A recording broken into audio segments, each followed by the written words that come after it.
Cowabunga, dudes and dudettes! So over the past weekend, I watched Teenage Mutant Ninja Turtles, the movie from 1990. And it's one I recently rewatched, and so here's a quick-ish review.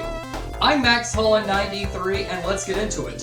So Teenage Mutant Ninja Turtles is this awesome movie from 1990.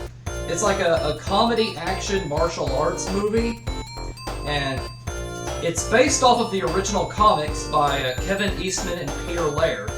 It also incorporates elements from the cartoon series from 1987. So it's about these turtles who are ninjas, but they're also teenagers and they're mutants. And they also like to eat pizza.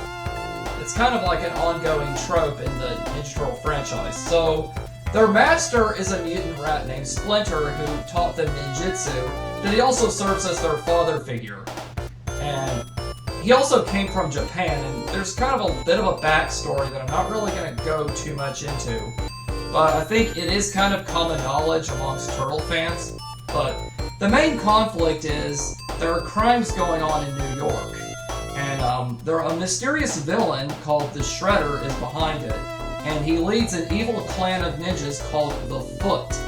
And even has some teenagers kind of working for him. And so the Turtles and Splinter, they live in the sewers. And there's a newscaster lady named April O'Neil, and her boss is this guy named Charles, and he has a teenage son with daddy issues. The teenage son's name's Danny.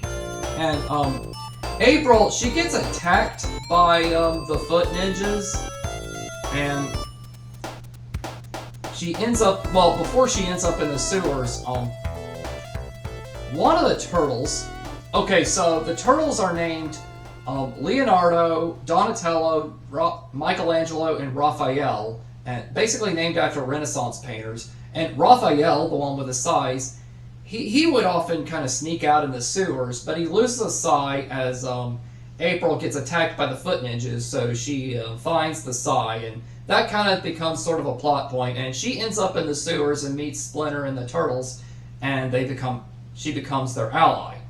There's also a masked vigilante named Casey Jones, whom Raphael runs into, and they sort of become allies, basically, and Casey and April become romantically involved. And Danny, he runs away from his dad and joins the Foot Clan, but then Shredder and his clan, they have Master Splinter captured after they attack the sewers, and Splinter, while being held hostage, kind of gives Danny a pep talk, how all fathers care for their sons, and that's when Danny realizes that he's been working for the bad guy and has a change of heart. So basically, the plot involves the Turtles, April and Casey, and Danny have to work together to stop the Shredder.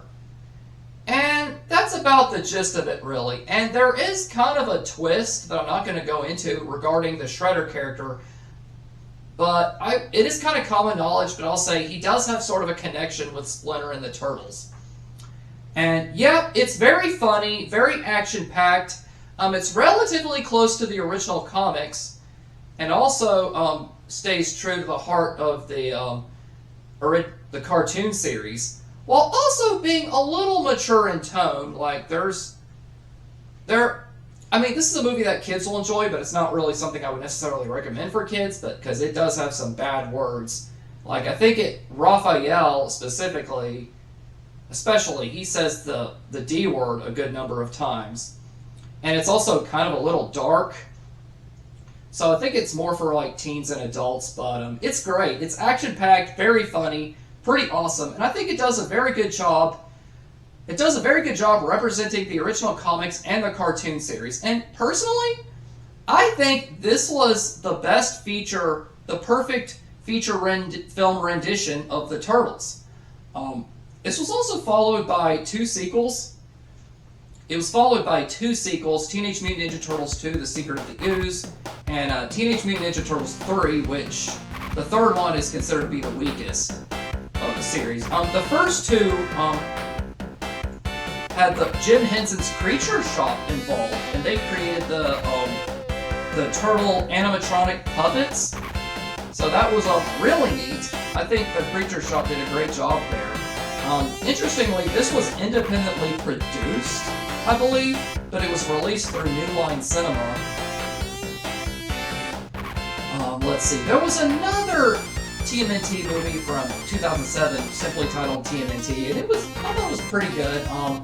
There was another one from 2014 which I didn't really like because it felt like an uninspired run-of-the-mill blockbuster, and I don't really like what they did with the turtles, like their design. They look pretty Uncanny Valley-ish. I really liked Mutant Mayhem. That was kind of like a more modern take on the whole thing. But personally, I would have to say, of the feature film, the Turtles feature films that I watched, this is my favorite. I remember being introduced to the Turtles through one of the VHSs. I think it was called Sky Turtles. And I remember watching the 2003 cartoon rendition on Cartoon Network as a kid. So I do have a history with the Turtles. And yeah, I think if I were to rate this movie, I would give it a perfect 10 out of 10 pizzas. So have you seen this movie, Teenage Mutant Ninja Turtles 1990? What did you think? Let me know in the comments down below. Anyway, thanks for watching, and if you enjoyed this video, remember to like, comment, subscribe, and I'll see you next time.